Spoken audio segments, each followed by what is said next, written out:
Tips, what up? Welcome back to a new episode of Reaper Pro Tips with me, your host, Ann. And, well, let's just face it, Quindy. Somewhere off there in the ether, there may be a trace of Justin or John, but our instruments cannot currently detect them. So,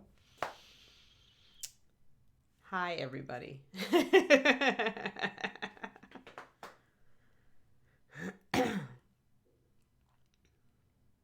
D. Clearman with the 38 months, making everybody else feel flighty and inconsistent. Well, I feel that way all the time.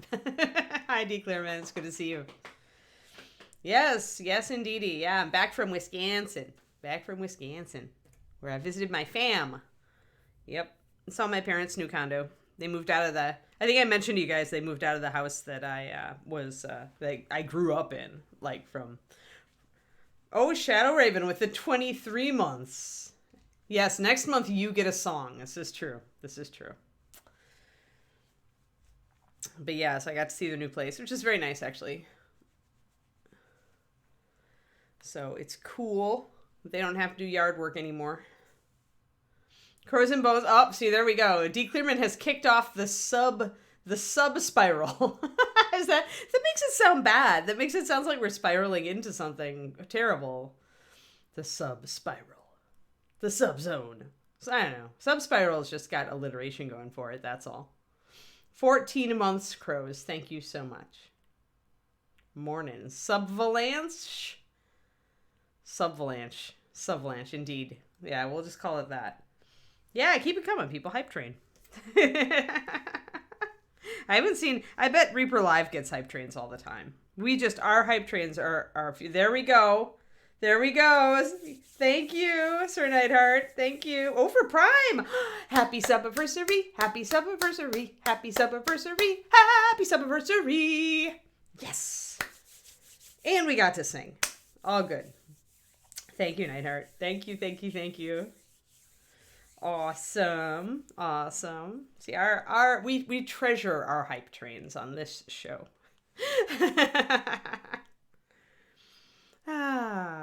Yeah, we're starting the day with a happy subiversary song, and it's a 1 subiversary, which is always the most exciting. I mean, it's pretty cool when it's like triple. Triple's crazy. And double's pretty crazy too. You've got guys have been watching me for how long now? But yeah. Hey, Eclipsed. Alrighty, so yeah, let's continue our odyssey of NMM non-metallic metal today. I feel like I need to put some shading on this though. When you start doing some of these areas, like with the filigree up here and stuff, the fine detailing, I feel like this is where I want to actually get some shadows in first. And this is why I shade to begin with sometimes. And this flat stuff, I'll often just do the highlight because that's, it's very flat and I'm kind of artificially creating the shiny effect. But when I start getting up into areas that have like additional detailing on them, like these segments here, the gemstone, the filigree around it, the filigree on the shoulder. You don't remember what was going on 38 months ago? Yeah, me neither. Well, technically I had just started my Patreon. I was getting ready to move cross country and COVID was just starting. Yeah, there we go. I think. Wait, 38 months, 3 years. Yeah, I think. I don't know. I've forgotten. No, it wasn't. It was longer than that. Oh. Apparently, I'm incapable of going back farther. I'm challenged. It was BC. Oh, Kurdica. Oh, my. I'm sure that's like, wow. Yeah, okay. Yeah, that's where we are today. Hi, guys. All right, darn it. Where's my colors? Where is my leather of richness? I gotta put this away. So we had great weather for my niece's graduation party, which was awesome. Like super, like the Wisconsin weather that you hear exists but never actually experience in Wisconsin. It was like that. It was like 78 or 79 degrees and sunny and breezy. Like it was freaking perfect. So Lauren got perfect weather for her grad party, which was nice. And we all got to eat lots of unhealthy Midwestern picnic food. Oh no, we only have 33 seconds left to get a hype train, guys. So if anybody else has to resub now. Get us a hype train. Hey, Effie. I'm glad you got to tune in. Oh, no. Let's see here. Yeah, I don't know if anybody else has a sub to throw. I know that a lot of people throw their subs elsewhere. So I just have a little roughness on my nail to take care of. There we are. All right, let's get this and that and yellow. We need yellow. And we need some brown liner. Russet. As you recall, my shadow for NMM Gold typically is a mix of these two colors. I don't go typically just straight brown liner because there's a lot of black in here, and when you mix black with yellow, you get green. So you don't typically want, unless you're going for a greenish gold. If you're going for that sort of feel, then go for it. It'll probably read more like brass, though. This figure is, ta-da, this one, Eclipse. Alaedril Starbloom Elf Wizard, 30,008. It's a Bones USA, which is Reaper's newest line of plastic figures. They're very highly detailed. They actually have as good detail as metal. And they're much cheaper, which is very good these days as the cost of metal goes higher and higher and metal figures get harder and harder to afford. Oh, yours is 3 days out. That's all right, guys. Thank you. Thank you for trying. Yeah, and Quindy is with the link there, Eclipsed, so you can just follow it and see the figure in store. Put it on your wish list or whatever you wish to do. She's a really nice figure. She's got great detailing. Really like her. Like, probably the biggest, hardest thing about her is that she's definitely frowning and squinting, so her eyes are tiny. But that means really you can just leave them kind of dark and you're fine. There's not really a lot of anything to paint there. We'll probably try to do a little bit on them, but it's going to be really simple. Oh, okay, cool, Eclipsed. Yeah, Reaper started out as a metal casting house. Long time ago, that's where we started.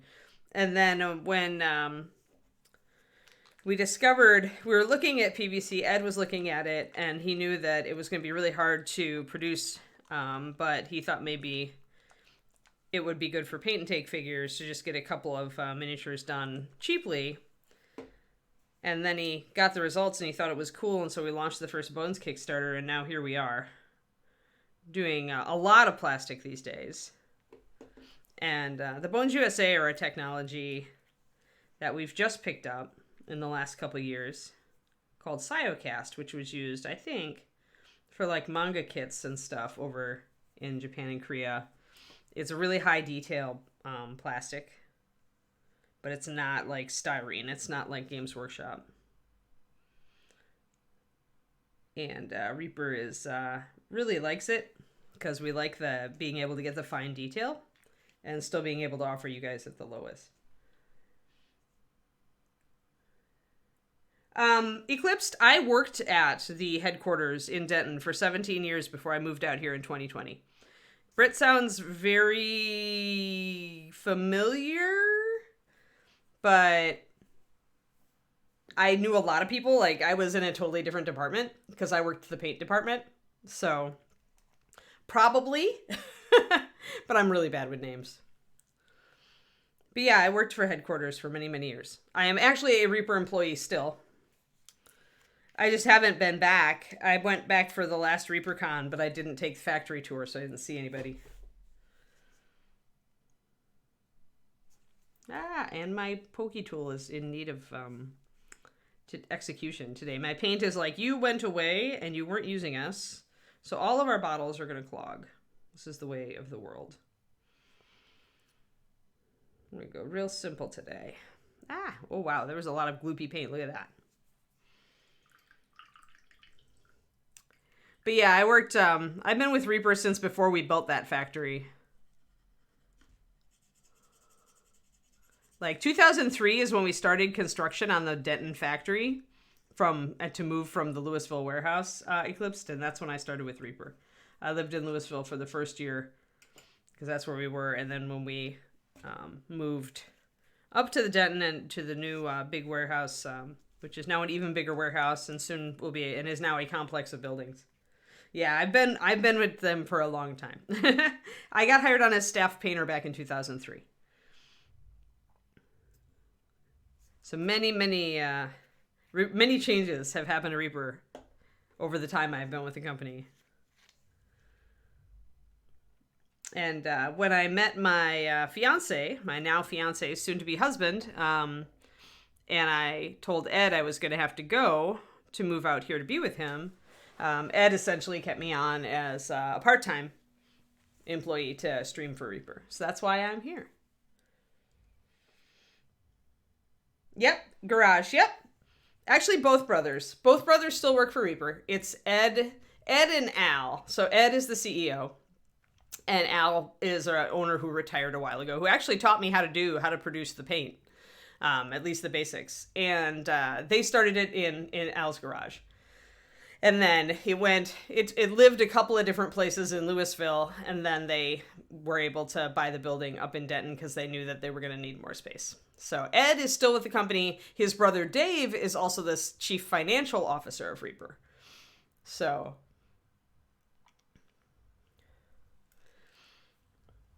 yeah, so Dave and Ed both still work for the company, but Al retired several years ago. Many years ago now. So those two are still with it.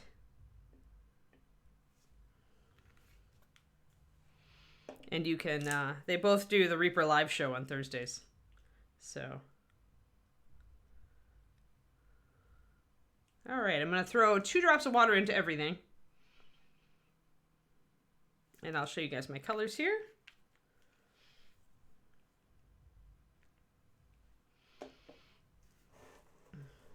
There we are. So we're starting with that.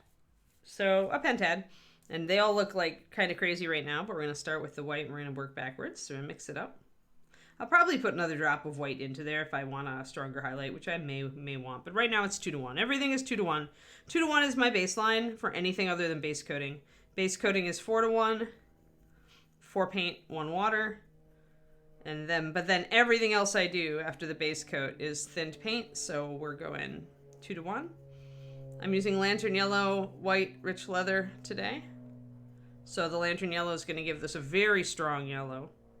Which when you're doing very small areas, if you want it to look more gold, then it's a good idea to pop up the intensity of your yellow for the gold. And then I put a little bit into my rich leather as well. And then I go all the way back to here. The shadow is going to be a lot darker.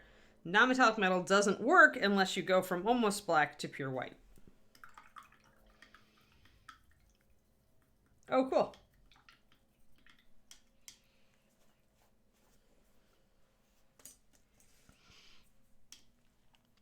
Alrighty, so that's where we are, and that's where we're going. So the first thing that I'm going to do actually, do I want to go even a little darker? I think I am going to do it. I'm going to mix up some of this brown liner by itself, which is going to be a very much more toward black color, because I want to be able to line and outline some of these really tiny little details on this model, which I'll show you. And I'm going to actually thin that brown liner only 4-to-1. Because the liners will thin into a nice translucent shadow, but I actually want it to be a harder line at this point so I can do details. So here's our model. Good, Twisted Oma. Yeah, it is very egg yolky. It's a little more ochre than ochre looking, mustardy than egg yolk or shadow. It very much reminds me of yellow mustard. But yeah, it was good. I got to see my my parents and my brother and the kids. And Lauren's going off to college. Of course, in August, she goes out there. So that was pretty much my last time to see Lauren for a while.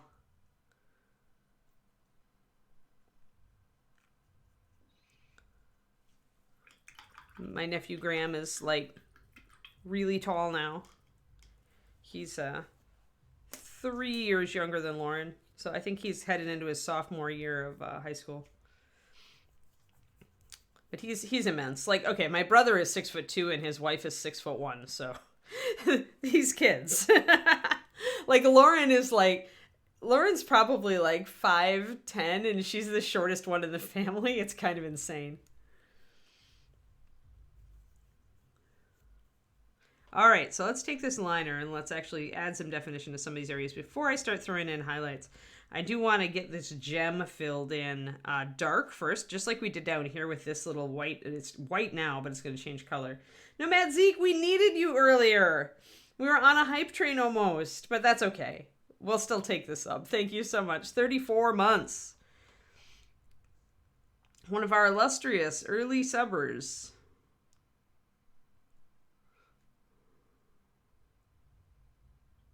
So I'm going to be careful here. There's some filigree around here. And I'm going to figure out what I want to do with it. I think I'm going to grab a little bit of my shadow color with my liner. And just kind of try to, maybe I need a different brush. My brush is really breaking down now. So it probably is time. This is the old brush. It's really, really ripped up. So I think it's time to switch to a new shinier brush. I also... actually could switch to tiny brush at this point, which is the 000 Da Vinci that I'm using. So it's tiny brush. Tiny brush is nice for these little filigree areas because it makes it a little easier to control the paint. Otherwise, I normally, for everything else, I use typically use a bigger brush, but sometimes you just don't want to spend forever unloading your brush when you're using really thin paint, and you want to be a bit more precise. Downsides of a very small brush are you have to reload it a lot because the water will absolutely evaporate out of it very quickly, but it lets you get those little filigree things kind of outlined a little. 2 more months, yes. Yeah, it's supposed to be really hot for us tomorrow, 97, 98, something like that. But, hey, David... this week for my birthday, David ordered the umbrella for our back patio, so I can hang out there with a frozen drink in my hand and feel not that hot, hypothetically, assuming the umbrella comes. So we have our new back patio furniture and our new umbrella coming. So pretty happy about that, actually. That's exciting. Because when the little puppy comes, and by the way, guys, Thursday, here's the pup date. The pup date is Thursday is the x-ray. Then we're going to start getting an idea of whose guess as to how many puppers might be closest. It's still not a set in stone because it's just a guideline. I have to find where did I put my pupper sheet? Curses. Oh, there they are. So we had a bunch of people guess how many puppies and how many girls would be there. Because, of course, I'm getting a girl, so I want more girls. David had me check his. Okay, yeah. David guessed 6 with 3 girls. So we should get more of an idea on Thursday as to how many puppies there are. Yeah, I've got them all written down. Yeah, we don't have AC Kodiak because our climate usually doesn't require it. So the house has a foam roof, which actually does keep it quite cool during the day. We're always about 15 degrees below the actual temperature, but it still gets pretty stifling when it's 95 and it's like 82 inside, or things are 97 and 82. So we have fans. I'll probably get a couple more. So I'm just taking the shadow here and I'm kind of working it in around this filigree. I'm gonna over rather than underdo it a little bit, just because I can always go over it with the midtone. Hey, Dogfather. We were just giving the pup date. The pup date, Dogfather. The x-ray for puppy count is going to be on Thursday. And then the puppy's estimated birthday is still the June 28th. So it may be one day either way. As you know, you kind of are guesstimating which day she actually ovulated on, and it's based on an ovulation date, not a breeding date.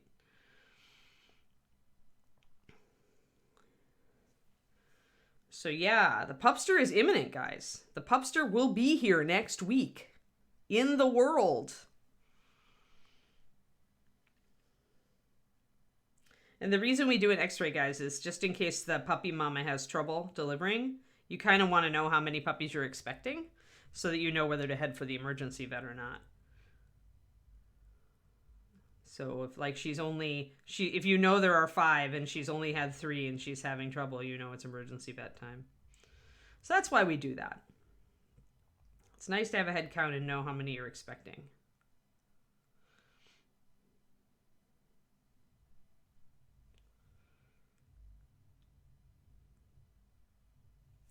All right, so I'm darkening in, and you can see how that little filigree comes out better when I do that. I'm going to take a little bit of my mid-tone, though, and come back in with that a little bit. Oh, wow, a 98 degree. Yeah. 65 degrees, Carnico. Ah.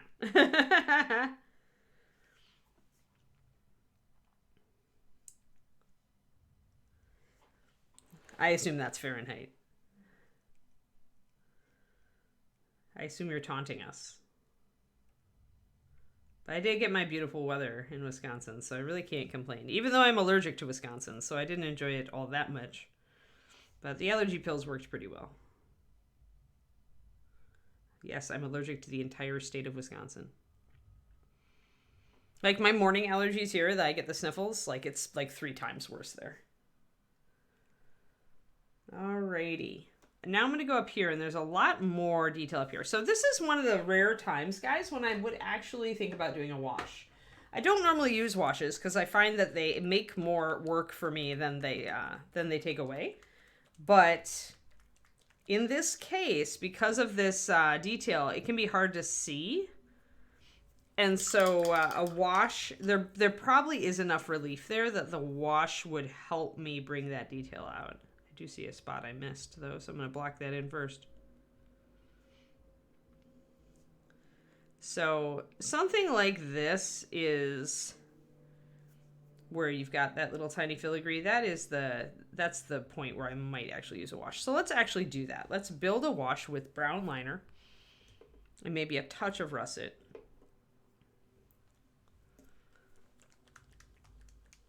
And we'll back out so we can show that process. So we'll go up in our dark spots. I always have my lights on the right and my darks on the left. It's just like habit.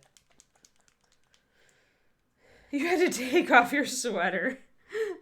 You know, it makes sense that you knit, Cordiko, considering you can wear sweaters almost year-round. All right, so 1 drop of brown liner. Then I'm going to make sure, remember, we need to make sure that our brush on sealer is really shaken up. You could hear that click, so you know the agitator is working. That's great. And I'm going to put 4 drops. Oh, I'm going to put 4 drops after I use my pokey tool. Man, all my paints are sulking because I went away.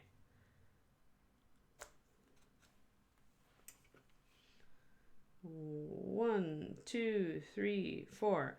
And you can use a matte medium for this. If you use wash medium, then you would just use 6 drops of wash medium instead of 4 of this and 2 of water. I like the ability to tune.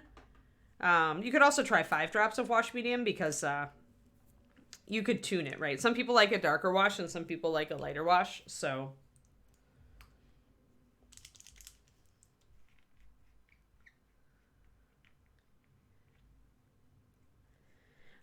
We put them in the Reaper paint because it does help to get the paint in solution faster with less shaking, Kodiak. So agitators come in all Reaper bottles.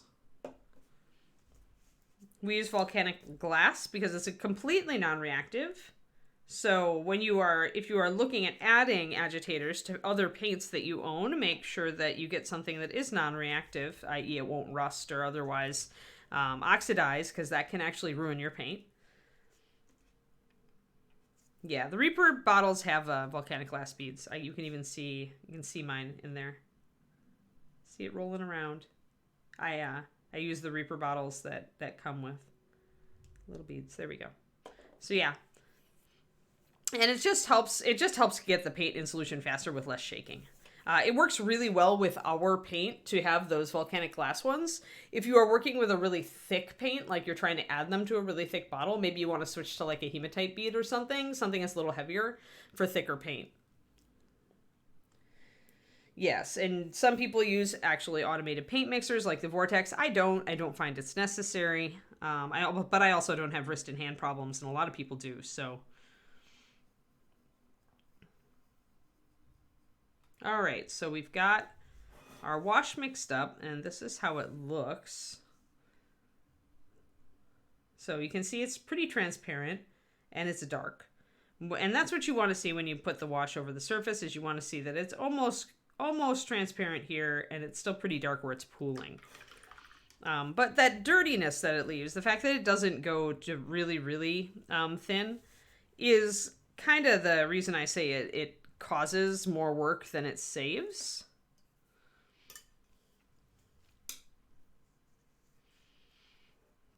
Because it will dirty your upper surface. And so to get this golden color back on her shoulder after I apply this, I'm going to have to put down some white and rebase coat around it. But it will outline all of that filigree very nicely. I'm going to use my older brush for this. And I do need to let it pool. So I do need to actually put it on like as a pool. You don't want to overwhelm it, like that's overwhelming it. So then you go back. Maybe you rinse out your brush and dry it off a little bit, and then you come back and you kind of slurp a little bit of it off with your damp brush. So if you don't have a lot of brush control, but you want to bring out those details, this is one of the few cases that I would do a wash. And it just makes it a little easier sometimes with these very small details to see what they are. Because sculptors can sculpt very, very fine and small now in the 3D printing arena, 3D sculpting. So it isn't just limited by their hand-eye coordination anymore. They can blow up the surface and do these little tiny fine things. So, which can be very hard to paint. So yeah. So I'm going to let this dry, and then I'm going to come back with a little bit of white and kind of accentuate some of that detailing. And then go back over it. It's slurping time, yep. Slurping. Slurp alert. But yeah, so on these bigger areas, I'll just paint in my shadow, but anywhere that has like these lots of little fine details, persnickety details, the wash will help, even though it's going to dry lighter. Notice how it's drying lighter than it was. That's actually good. It saves me a bit of work. It's drying very dark on the front because I left it pool. So the more you let it pool, the more dark you're going to get. But it is still going to dry lighter than the paint, than it looks wet. That's just, when you do a paint wash, that's one of the things that happens.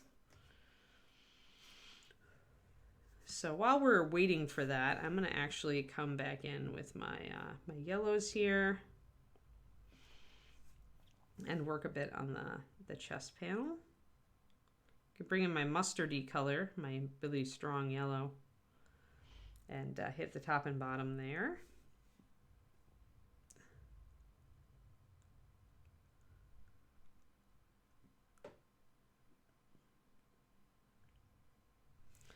There's a bit of a shadow down here, obviously. Oh, and I need to figure out what I'm going to do with her stomach panel, too. Pink or gold, something like that. Still thinking about whether I want to do a brighter blue accent. I might want to do kind of a cyan blue for the, like a lighter cyan color, almost like a tropical blue, for the gemstones, to just kind of pop a brighter color in there. And then I would probably also use that on the hilt of the dagger here. But here I don't know that I want that. I might use gold here on the lacing, just to pull it all together. I don't want too much blue because it's an accent color. It's not a main color. The more color you put, the more of a color you put on the model, the more it becomes a main player and not just an accent color. Accent colors usually will appear on things like pouches or bottles, gemstones, like up here on the staff, on the top of the staff. I'm thinking I'm going to go blue up here. Still debating whether the horn here is going to be a particular color. I'm actually, the more I've thought about it, the more I think I might make it white like her hair, except paint kind of a texture on it. Because I haven't repeated.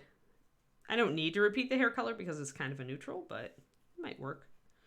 Just thinking about it. Also haven't decided really on her bracers, but I may go with the blue for those. I'm kind of looking at both sides, and it probably would be good to repeat this really rich blue color up there. It also gives us a lot of contrast, right? Because her skin tone is a little bit lighter, and so bringing in this deep dark blue would be a nice level of contrast against the skin.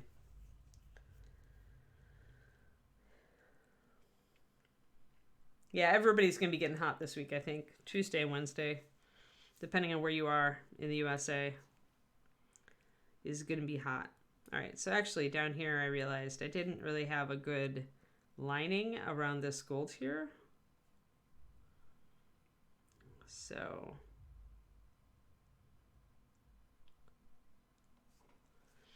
want to put a line in there, just a little bit to separate it. Using my tiny brush for this because it is easier to get a controlled line in.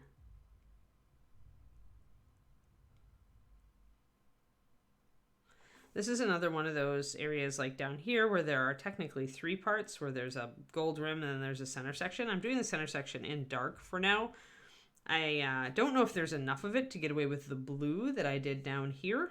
Don't know if the section is wide enough or if I just need to make it black.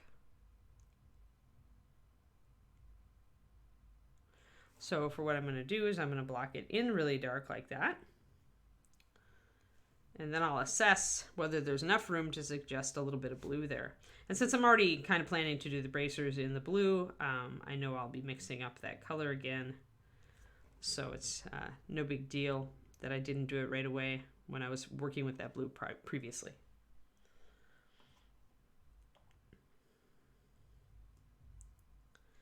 I think we're supposed to be 87 today. See, and on this is the thing that would stop me from doing it, is on the other side, I don't have nearly as wide of a band. See, it's a much more squooshed area here. So over here, I feel like I have enough room for that blue, but on this side, I don't, and that might make me not do the blue. Because if I can't be consistent with the design, then I probably won't go there.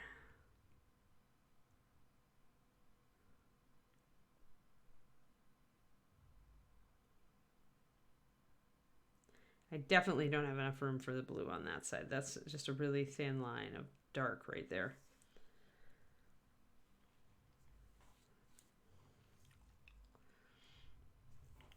Now, if you want a particular area to show up more, for example, the gold rim around the stone up here on the top, although I need to block in that stone, I would probably do that in white and then go over it again with the yellow. It should show up a little better. Same with the little filigrees there. Any of these little patterns, we can now the wash has dried, you can really see what the pattern looks like up here on the shoulder pad, which is nice. So I'll be able to block that in and highlight it much better.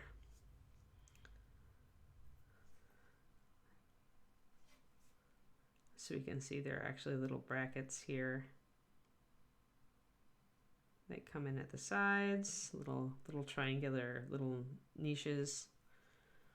And there's a border around the outside, which we kind of saw before, but now we see a little better. There's kind of another little panel down here. And then there's little diamond shapes going up from that, right? Really fine detail. So if you don't have great brush control, then you could really just kind of come in and just kind of touch little parts of this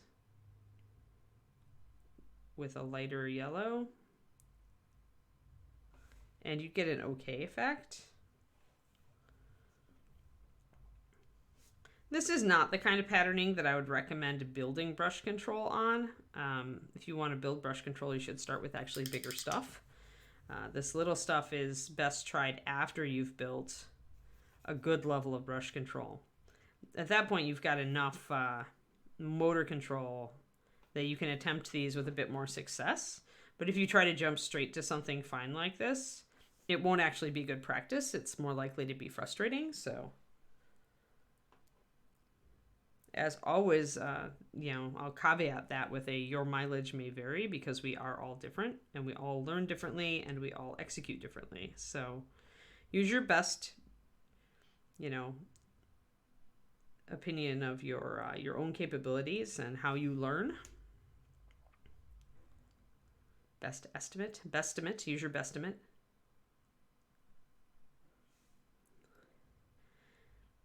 And if you aren't sure how you learn, then starting a new hobby is a great way to figure that out.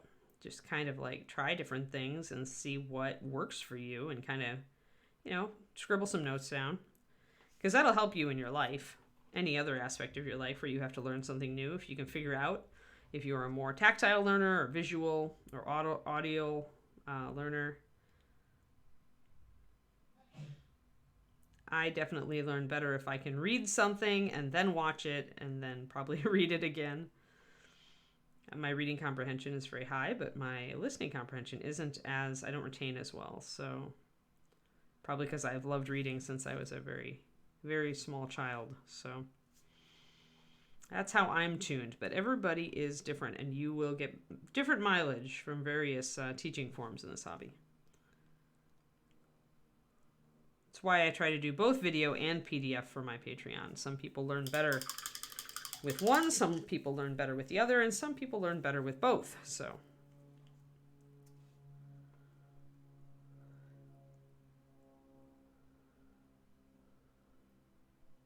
that's fine. I mean, if that's what helps you to learn Kodiak, like if you're getting better at the techniques and you are slowly finishing minis over time, you know, because even if you're bouncing around, the key, I think, for somebody who may learn like you, maybe Kodiak, is to pick like 3 models that need similar techniques and do those, and then maybe choose a different group of 3 models that have most of the same techniques and do those. And that might help you get better faster. You may even want to, I mean, I don't know if you play like Warhammer or Warlord or any of the Privateer Press or any miniatures games, or even if you have board game miniatures. Like most of the time you'll have monsters for those in like groups of like, 3 or 5 or whatever. That can be good practice because they've all got the same stuff on them for the most part. And so you can practice very specific techniques. Yeah. Hey, I'm full of them. After this many years in this hobby, I've met so many people who learn in so many different ways, and I've tried so many different things myself to figure out how I learn. So if you're a little bit tactical about or strategic about it like that, you can still have a lot of fun, and it may help you learn faster. And everybody loves to do things faster, right? We love to learn something faster, to get better faster. Even if we enjoy the process, we still like to see progress. So I don't think it's a bad thing to want to get faster at miniature painting or to want to learn faster so you can get to a higher level faster. I think that's natural. And of course, my aim and goal is to get you there with the minimum amount of frustration. So any way I can give you a life hack or a paint hack to, so you can get more out of your process, like that's where my happy spot is. Because the biggest poison to hobbies is getting frustrated and giving up on it. And often we expect to progress a lot faster than we are. And that can just lead to frustration. So any tactic that I can give you that lets you actually learn and enjoy the learning process, because it does take time. It takes some time.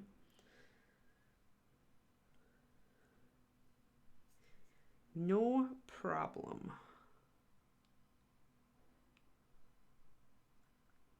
I like helping.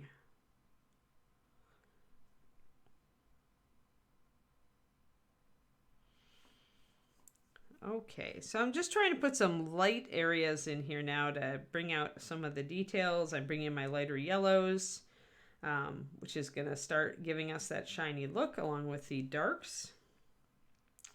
I still need to go around that gemstone. I'm going to actually use lighter yellow, my light yellow, instead of my second to highest highlight. And see if that's good enough. Again, I'm using a small brush. When I use this tiny brush, I really want to leave a little bit of water in it. So I want to kind of pull out. That's got too much. You can see that big drop of water. That's a little better. You can see there's still water in there. I'm going to take some of it off. That's about right. If it's making a natural tip, but you can still see that kind of glistening look where there's still water, that's about where you want to be. And having that little bit of fluid in the brush will make the paint, once I add it, stay wet for longer. And that's kind of a key tip for getting like good mileage out of these little brushes. There's still limits though. Like I wouldn't work with anything below a 10-aught Reaper or a 330 in most other brands. Anything below that is just too tiny. The paint dries too fast in it. It's not long enough to hold enough paint for long enough, even with the water trick.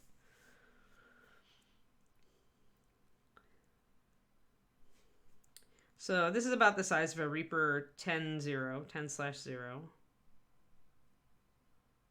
in the Kolinsky sable. I'm not sure how it compares. It probably compares to about a 3/0 in the Winsor & Newton Series 7.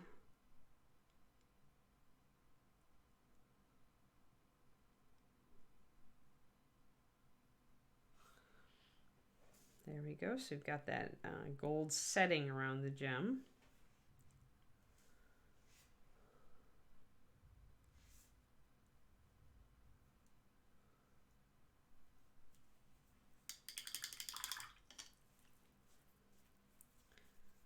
Yeah, sorry you had to cancel your trip to Dodoma.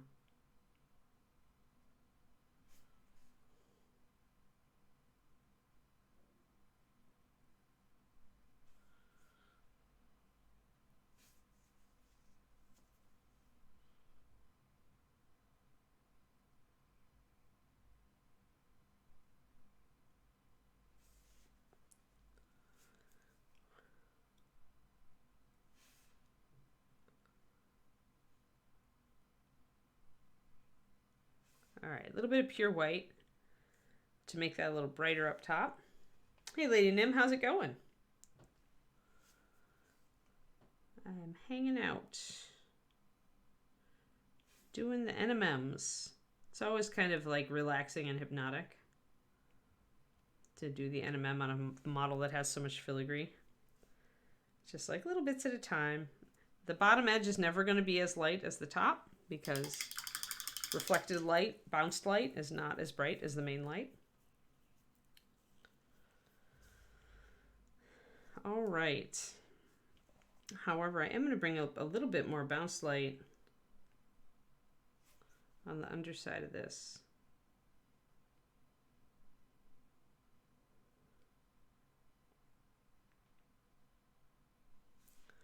Just a little bit more down there. I'm going to start tuning it. I do also want to get in these areas. I need to decide about those laces over her stomach, but gold is probably the most likely, so I don't want to do another accent color, and it's right up against both the blue and the pink, and that means I pretty much have to go gold with it. So over these white laces, I will put a layer of my rich leather. May need to do a couple of layers since my paint is thin. And I'm still using tiny brush for this. Because again, when your paint is thinner, using a smaller brush does enable you to control it a little bit better, to control that thin paint. Which is the biggest problem for people trying to use thinner paint. So that was a very thin layer over that white. Just colored it a little bit. I'm going to do another layer over it. It's actually, for me, preferable to just do a couple of layers of this thin paint because it's much easier to hit these details with the thin paint than to try to do thick paint and maybe glob it over a lot of what I've done. So as long as the thin paint is just a little bit on your brush, it is easier to control. A lot of people who haven't worked at unloading their brush, which means, you know, after you pick up the paint on your brush, you dab it against the side of the palette to unload it, or against your palette paper if you're doing the wet palette. Or you can use a card, like I tend to keep a watercolor card. That way, if I need, if I was using a wet palette, I would have a card always. Because wet palettes, if you use the paper surface, they will wake up more water, and you don't always want that.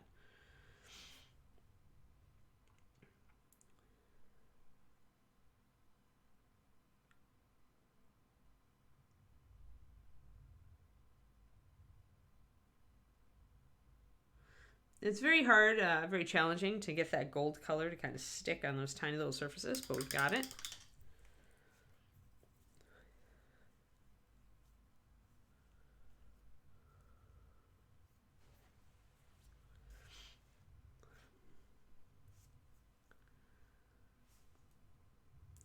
Hey, Twisted Omen. Sometimes you just don't have the spoons to do it, much as it would be nice. So I get it. It can just feel hard to like leave the house. Traveling is great, but it does take stuff out of you. It takes energy out of you. Energy pennies, as one of the coach evaluators I'm watching on YouTube says right now. She calls them energy pennies. She is a great believer in spoon theory as well, but she discovered spoon theory after she was trying to come up with a term for how we all have a very finite source of energy or amount of energy for a given day. So I like both. I like spoon theory and I like energy pennies.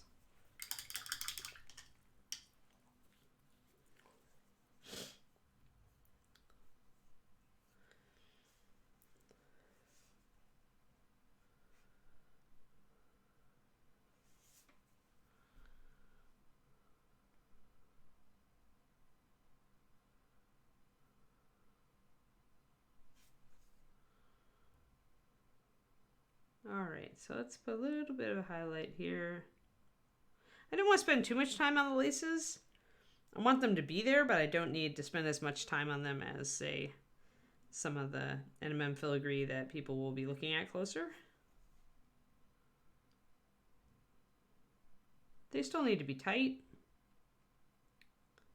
They still need a little bit of highlighting. But here I'm just going to highlight kind of in the center of these side bands.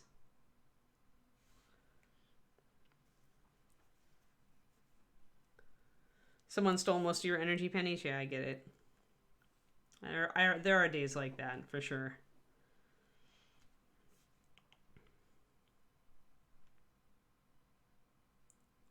Some of us have more energy pennies than others.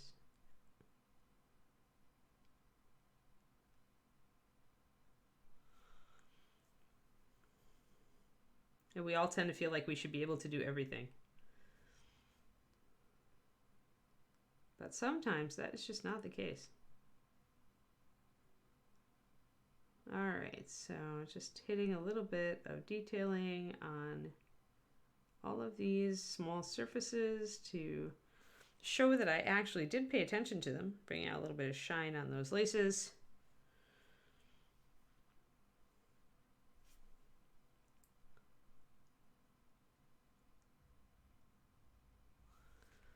There we go.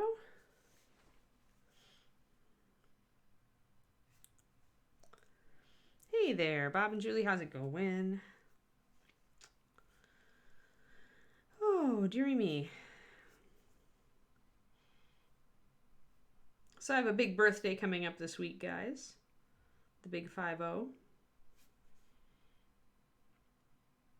No large celebration planned. I tend to like my birthdays to be introspective. Private and introspective. We're going out to a nice dinner, though, at one of my favorite seafood, Japanese places, actually. So that'll be nice. So I'm going to come up here and start using that lighter yellow to bring in some little touches of details. 50, yeah.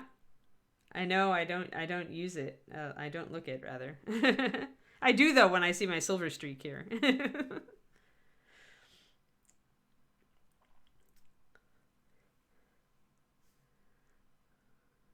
I told my mom, I was just like, I'm excited for my next half century because I was so screwed up for so much of my first half century, but look at all the stuff I got done anyway. Now that I've got my craft together, I should be able to rule.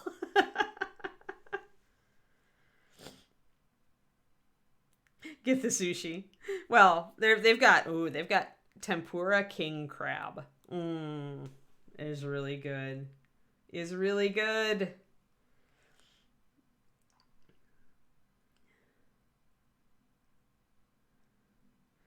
Hey, I love birthdays. Like, I'm going to be celebrating my birthdays with gusto even when I'm, God's willing, in my 80s. Like, aging is aging. We're all going to hit it, so you may as well just, kick back and celebrate what you can still do.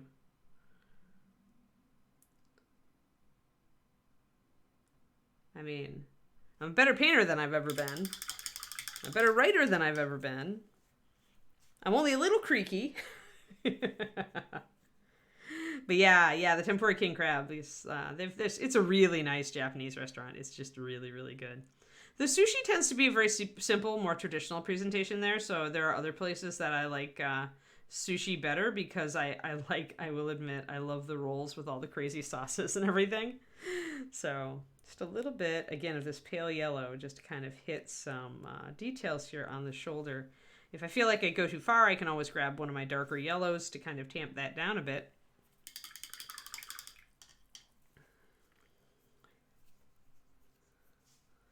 But yeah, looking forward to the Japanese food. And I almost get a puppy for my birthday, but not really. The puppy won't be born until after my birthday.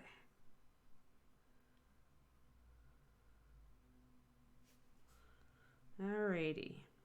Gonna get these. There's just tiny little details here that Bobby has given us to curse about painting. Thanks, Bobby. Thanks, Bobby. Bobby Jackson. He's lucky I'm still his fangirl at this rate. All right, so little bits, and if you can see the little bits stick out, just throw a highlight on it. Don't overthink it. It's got a lot of little bits and bobs here, little details that are just meant to be little fine details here. I think everybody's mind does that, Twistoma.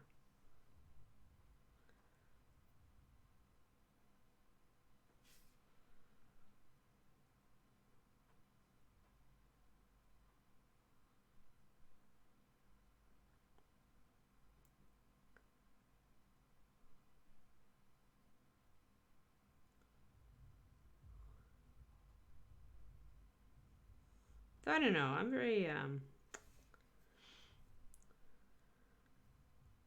We'll see. We'll see as I age. I like the way I am now, though. I've been in better shape in my 40s, honestly, than I've been in my whole life. So.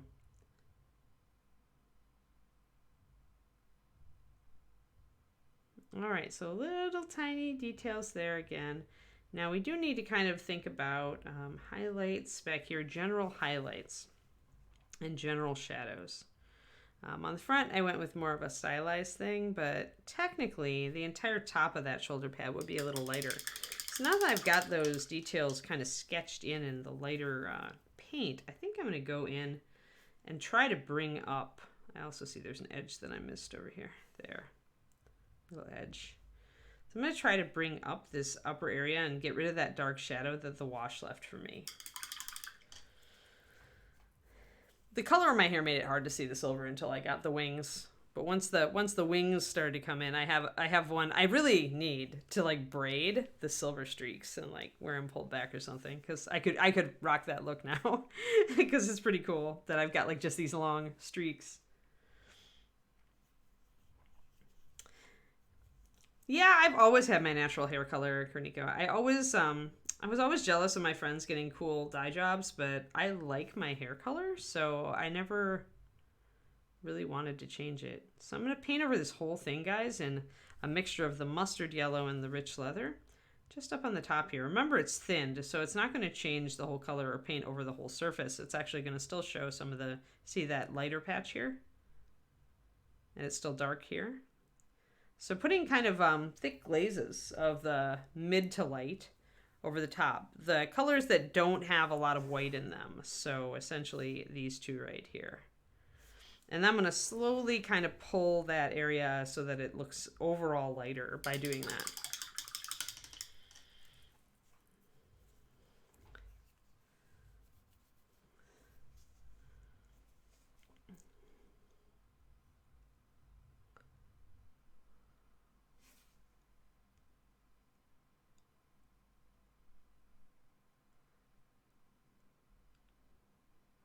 Yeah, my mom says, and all of you who wish to adopt this tradition, I'm hereby making it a tradition. But my mom says that, you know, when it's a big birthday, you should give yourself 2 weeks worth of presents instead of just one day. I've adopted this wholeheartedly for this birthday, and I've got to admit, it definitely makes you feel great. So, try to spread out your birthday presents a bit more, folks, when you're coming up on one of the big ones. We should all get more presents. All my friends deserve more presents. That's what I'm saying. Okay, so I'm going to still try to lighten up this area. It's still a little dark. But you can see how this now is a lighter color.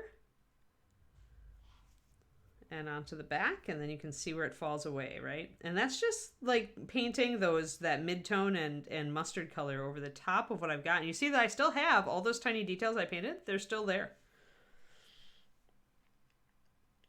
Thanks, Allison. I'm older and better insured. Yeah, I love my silver streaks. Like, when I started to get these silver wings, I was just like, yes, I think that's the win. Like, guys always get the silver wings, and I'm like, ah. But now I've got the silver wings. I'm like all about it. So yeah, I'm very, very tempted to braid them and to pull them back. Where would you put 14 kittens? I'm sure you could find a way, Kerniko.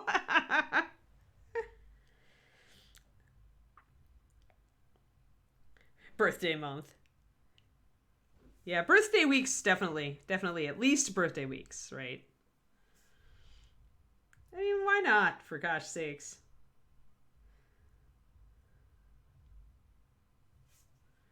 Treat yourself. Be happy. You're still around. You're still painting minis and doing other hobbies. You're still hanging out. You still have beautiful days. I'm an optimist, you can tell. Glass half full kind of girl here. Always have been. All right, so there. Got that coming around.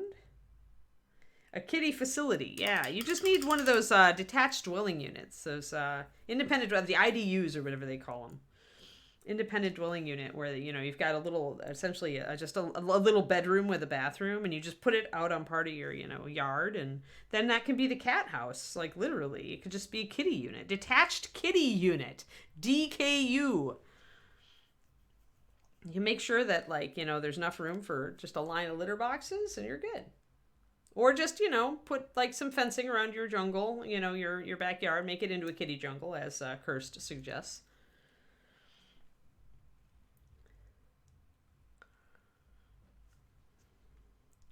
Though I will admit, as more kitties and more puppies is not my thing anymore. I want just one to begin with, to build a really cool relationship with that animal. I think the more pets you get, the problem is the less you would get to enjoy each of them. Because you're always having, you have a lot to spread your love between. Some people really love that, but I've learned that I definitely like fewer things in my life that I can spend more time with. I'm going to just touch some white highlights here on some of these upper surfaces.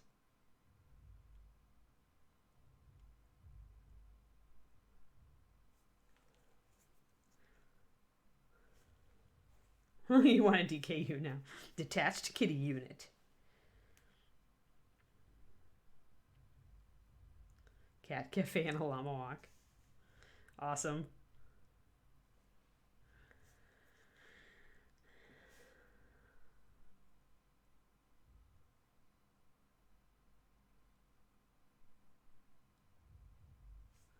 All right, just a little bit bright white there, right at the point here, right above the shadow.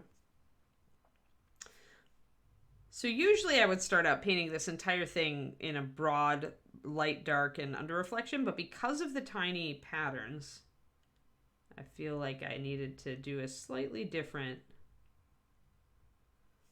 tackle it a slightly different way. So instead we're picking out the filigree and then doing the general highlights and shadows, and then kind of tweaking it. Because a lot of little details like this just take time.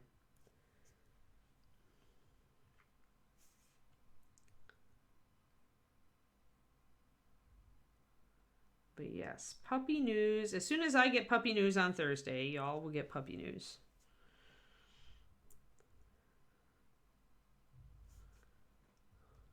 I assume I'll have it before the stream.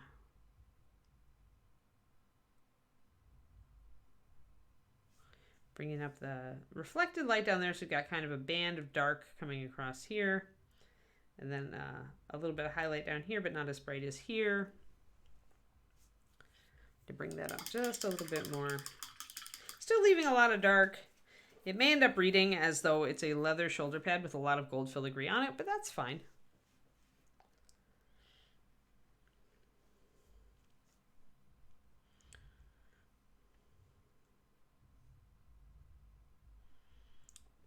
But a llama walk, not an alpaca walk. So there'll be no Lucas.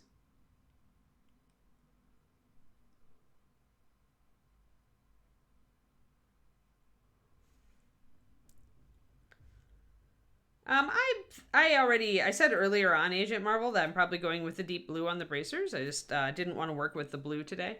So I decided to, once I had my gold mixed up, I was going to heavy commit to the gold. Once I have, when you mix paint a lot like I do, you tend to work in areas like that. You tend to go like, I'm not going to work on the blue today. I'm going to work on the gold. You just commit because you've got all the colors and they're exactly how you need them to be. So at that point, it makes more sense to just focus and get a lot of gold done.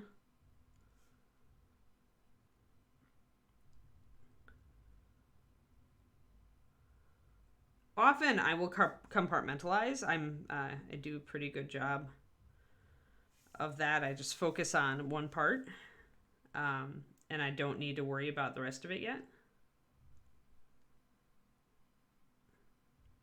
Some models, you know, I do go ahead and base coat everything, but that's when I'm not sure. Like, I am pretty sure about how the rest of these colors are going to turn out at this point, so I don't feel like I'm in a hurry to do it. Sometimes I feel like I need to block in all the rest of the areas so that I can make a decision about what color something should be, but that's not the case with this figure. This figure I have a pretty solid grasp on what I feel the colors are going to be. She's had a very strong color identity from the beginning. Like this model knew exactly what she wanted to be when she grew up.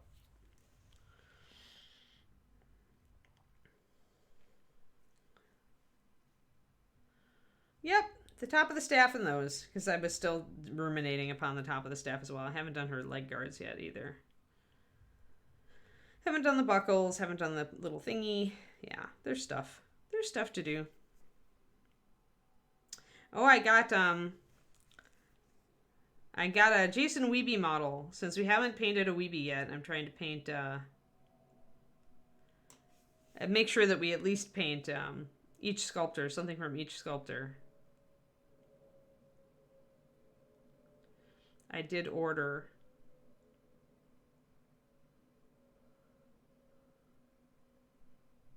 I did choose an order, so now I have a couple of things to sub in for our next round. Fuzzy Cute Ungulate walkthrough. Cool. I don't remember the difference between llamas and alpacas. Something in me says alpacas are shorter, but I'm not certain about that.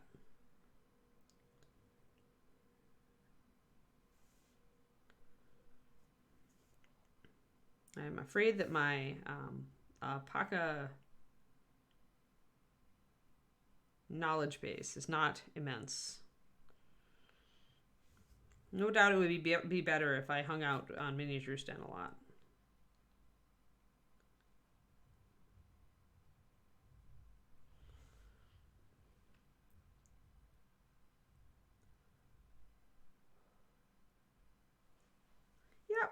Yep. Yeah, you guys know. You've seen me go, I need to fill everything in, but I'm just not at this point. This character, she's good. She's like, yeah, I know what I'm gonna be. Just keep going. Keep on giving me bling. She wants her bling. We're gonna do her bling. But I'm gonna block in the gemstone with white. This will make it one of the reasons I do this is so that when I do put a color on the gem, it's very, very bright and stands out. the other reason I do it is that because it's so very bright and white, it will stick out and I will remember to paint it. And the other one is, of course, up on the staff, which we haven't done yet. Originally, I thought I might do the staff gold, but she's going to have a lot of gold on her as it is. I'm thinking about actually breaking up this, maybe with a band of color, the gold down on here on her shin. But I want to get some of the rest of this mapped in first. So that's looking pretty good.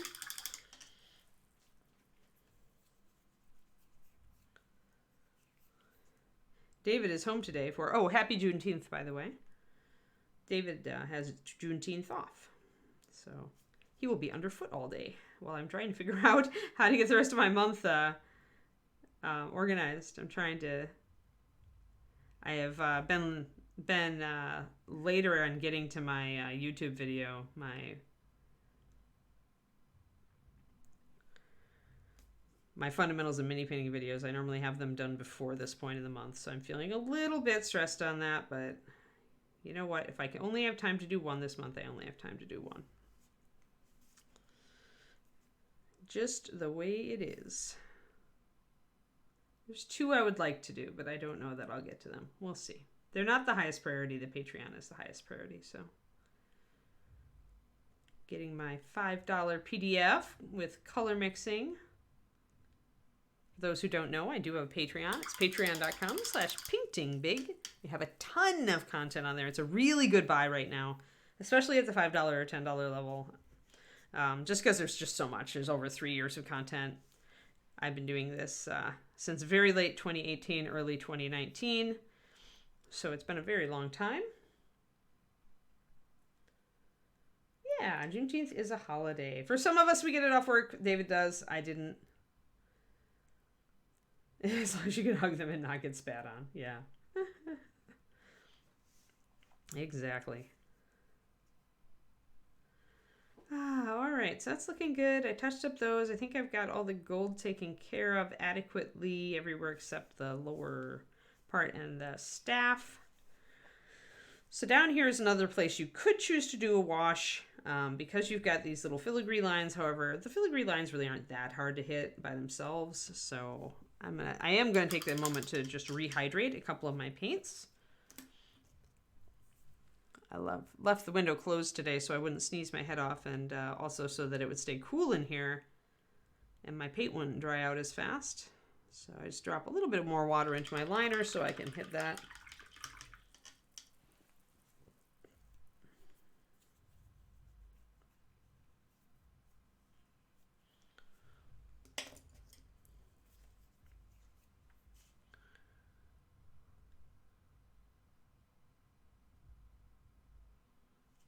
Alrighty.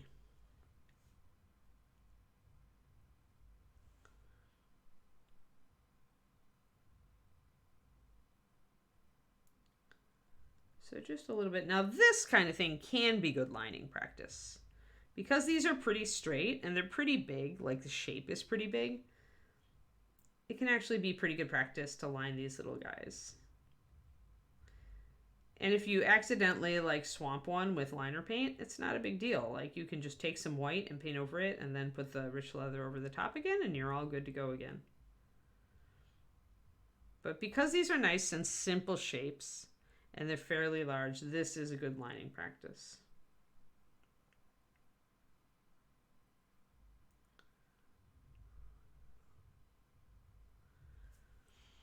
So we're home for a little bit, but I do have some more time off coming up, just so you all know, after the 4th of July weekend, although I may take the 4th off because, you know, 4th of July, it's Reaper's birthday. But we do have a trip up to Seattle for David's mom's birthday. We're getting in our trips before the pupster comes, because once the pupster comes, we're going to be at home for a while.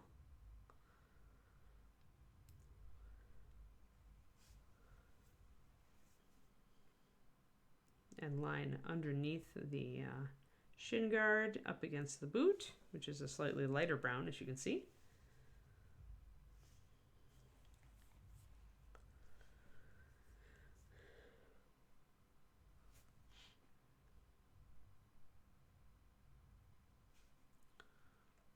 I also need to consider getting a GoPro for my puppy antics.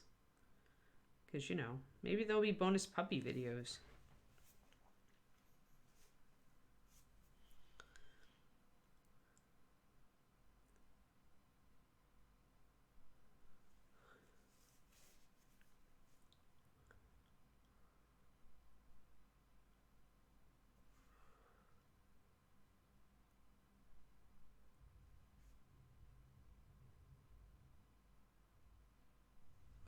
There we go. It's just getting a little bit more. I'll tell you, once those puppies are born, I'm going to be talking about dog stuff a lot because I'm going to dive, pretty much deep dive into some of the new canine behavior stuff I've been studying, and also into like refreshing myself. I haven't had a puppy for a decade.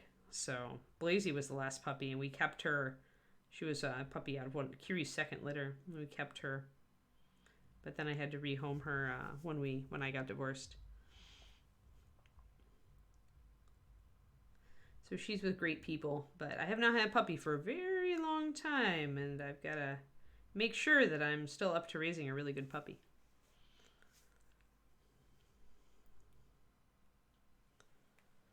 Yep, bonus pup dates. You will totally... Oh, and once they're born, it's over. Like, you guys are going to get freaking updates all the time. Like...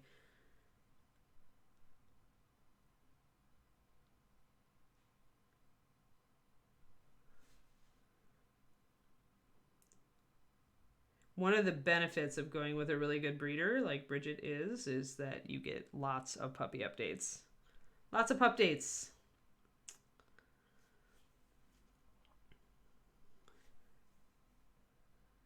But before that happens, we need the puppies to be born safely and healthy. So please send good thoughts, happy thoughts for a safe and healthy delivery. For Zammy, for Mama Zammy.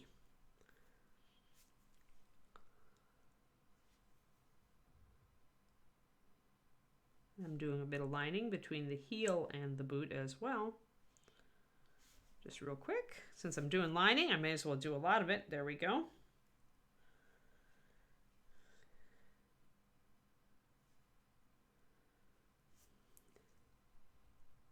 Yeah, it'll be fun. Then we can all guess which puppy I'm going to get. Hopefully there will be more than one girl. I'm really crossing fingers here.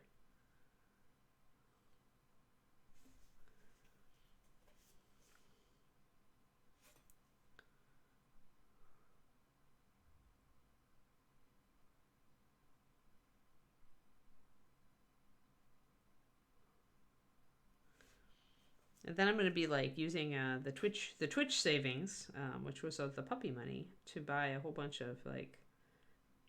I do need some puppy toys that are like interactive and stuff. Interactive puppy toys keep the puppy busy. A busy puppy is a happy puppy. All right, there we go. So putting some shadow under the foot, as you guys all know I like to do.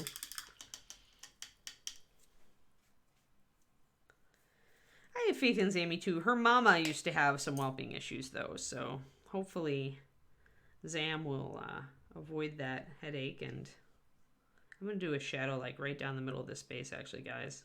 Just a big wash of the liner to remind myself that that should be a darker area. It's one of the things you can do for your models to make them look a little bit more real, is to add a shadow when you've got a big cast shadow like this where she's got a lot of robes on. You would definitely have a shadow.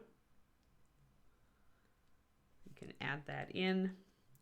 Kind of block it in. That's a little bit too much of it, but you get the idea. It reminds you that a lot of those cobbles are going to stay dark under her, so you don't have to paint that all gray or whatever you're going to do. You really want it to be kind of a transition. Gotta have some light and into some dark.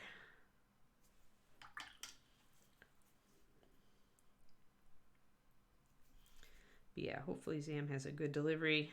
We can all have happy puppy pictures. This is always the stressful part. This is the part I never liked about breeding, is the birthing process. Some people really love... We have breeders who are really like, I swear they're half midwife. They just really love whelping. And that has never been my thing. It's always when I'm most nervous. So fingers triple crossed for a nice, healthy, and safe delivery of puppies. Yay. We're getting there, guys. She's getting right along. The more, it's funny how putting the gold on always, like, even if there are other parts that are not done, it's like putting a lot of the gold on makes her look more finished. It's that tight painting to accentuate little details, helps give that model that finished look.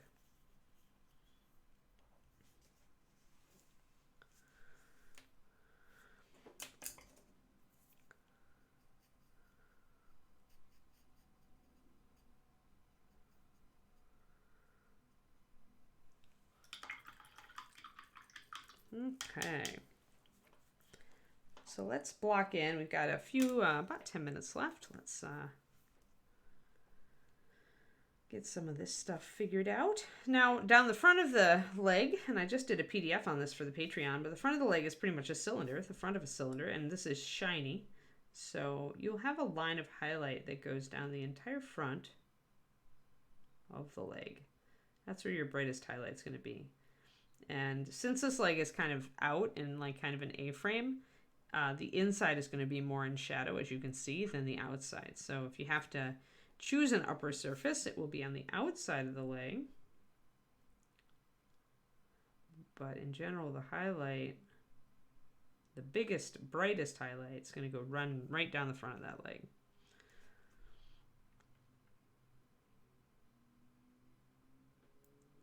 So I'm kind of blocking, and the top part of that leg is a little lighter.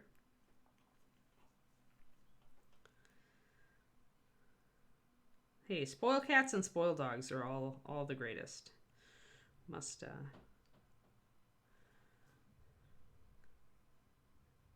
we get so it's like grandkids, I hear. You know, you get so much pleasure out of spoiling them. I will never have any of those, but my niece and nephew are fun to spoil sometimes.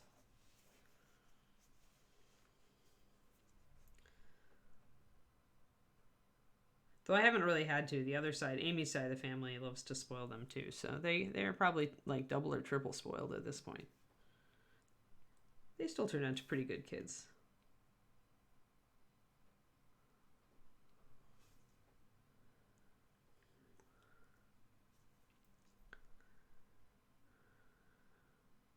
Yeah, David is going to be the one spoiling our puppy.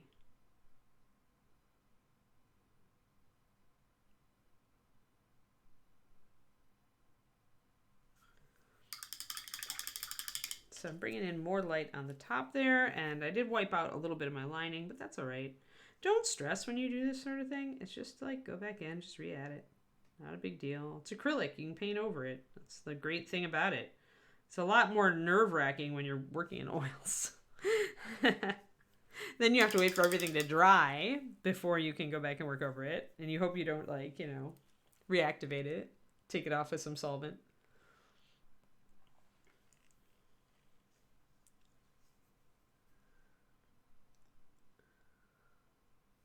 I realized I have to take a new picture of my oil project and put it up on my Discord because I didn't, I wanted to show my mom, but I realized I hadn't put up a picture since I'd done the stage of painting I'm at right now. So we went to see a watercolor show when I was visiting her. There was a Transparent Watercolors, National Transparent Watercolor Exhibition. Was at the town museum. There we go. So the upper part of the leg is lighter than the underside, you see, and there's that line. It kind of cuts off right down the middle. That's where we're going to put our highest highlight. Hey, Valendar, morning. We're moving right along on the NMMs today. It was an NMM kind of day. Tomorrow is Centaur Day. I have to decide what I feel like working on for Centaur.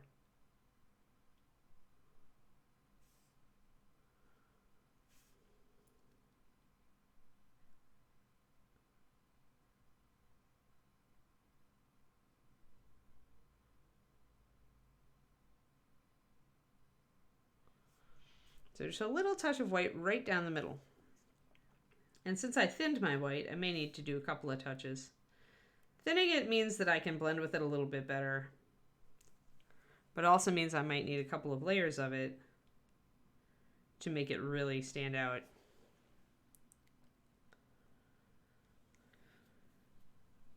Haha.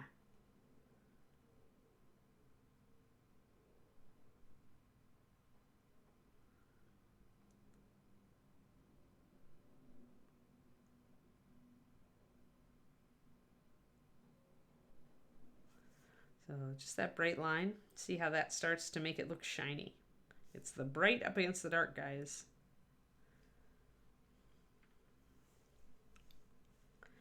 And how sharp that cutoff is going to determine how shiny the surface is.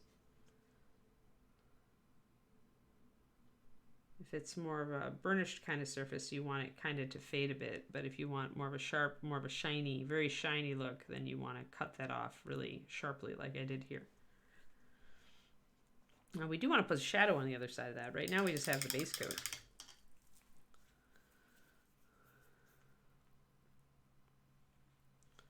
Just have a couple more minutes. Bring in my shadow color.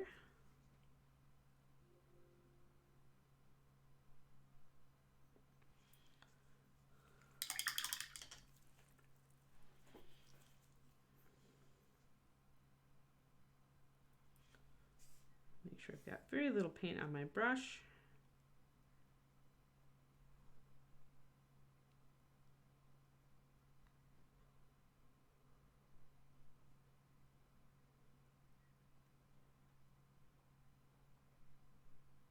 Okay. Put a darker line in there. It's hard to see, but it's there. Thanks, Twisted Oma.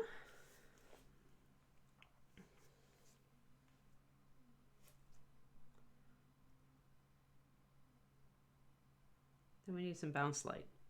Need to suggest that there's some light coming back up.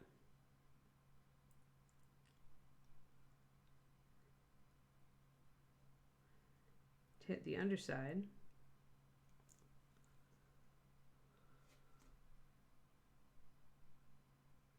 And again, it should not be as bright as it is up here, but you should still be able to see it. It's going to be a little harder to suggest it on this model because she does naturally have, her leg does cast a natural shadow. So sometimes it's going to be hard to show that bounce light when the model naturally has that very strong shadow.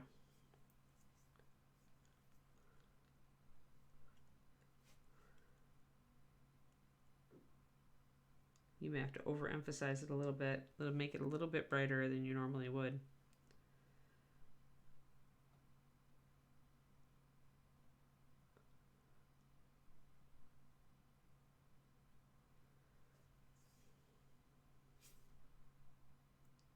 If you're doing steel armor instead of gold here, you can suggest, if you know where what your ground color will be, then you can suggest a little bit of that color in the metal.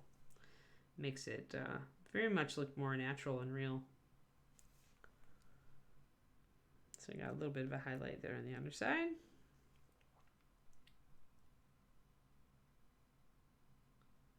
You have the bit of the leggings here. The plates actually do mold. You can see how we've got the calf showing through back there. So they're not like, it's not a totally armored leg. It's just a knee guard and a shin guard.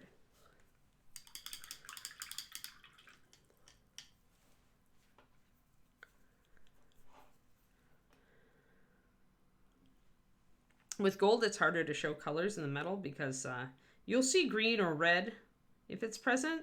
So like if these bricks, if we were going with like the redstone look, then we should make they're a little bit of a reddish color in the part of the metal that's kind of pointed downward. So the light, because the light reflecting off of that would be reddish.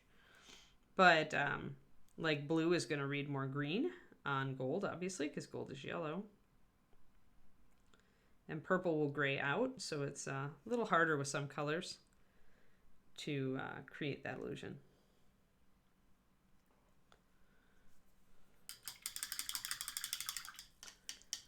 I think that I might stop us here.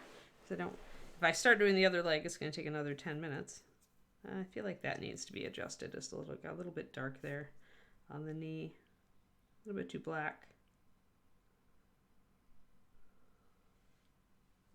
It's a little better. So now that leg looks nice and shiny. Fancy, huh? We'll give her shiny boots too. I might change those to black. I might take it away from that. I made the leather brown up here. And I made the wood and the leggings black, but I'm don't know if I'm sold on that. I do like putting some browns on models that have a lot of bright colors. I find that it kind of grounds the model to have that warm dark brown there. She looks fancy though, right? She's clearly a court mage or something. Very, very fancy. And we haven't even done all the celestial symbols on the back of her yet. So that's going to be a lot. A lot of fancy. I have to go out and water the strawberries today. I've totally bounced it. I was bouncing up to see if they were wilting yet because David totally forgot to water them while I was gone. But we're getting more flowers. We're going to have strawberries. They're going to be late because I transplanted them into a box. But at least they're happy in the box. There we go, guys. Yeah, she's looking super fancy. So tomorrow we will be on Centaur. We were working on his bronze, as you can see the front there. We were using some ready leather to give it some reddish tones to the bronze on the front there. So we have some other stuff to do tomorrow. I might do some of the bone fur color to bring that in. Unlike with her, where I'm really not feeling impatient, with him I am kind of feeling impatient to get like the horns and the fur and everything blocked in. So yeah, it'll be horsey. Horsey tomorrow. Horsey tomorrow. Yeah. So we'll play around with that and get some of his details put in, I think, is what we're going to do. We'll see what I feel like. Might do some steel NMM on get the axe and the blade here done. That would be fun too.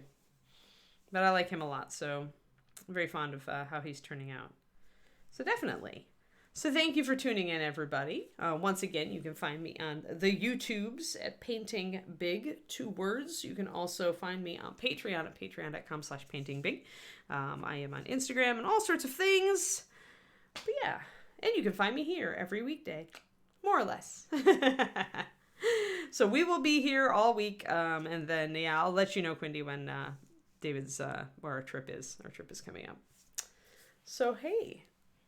Thanks, everybody. Thanks, everybody, for tuning in. It's nice to be back with y'all. Yeah, and Rhonda will be here at 2 p.m. USA Central Time. So do tune in and keep her company. Thanks, everybody. I hope you have a fantastic day. Bye-bye.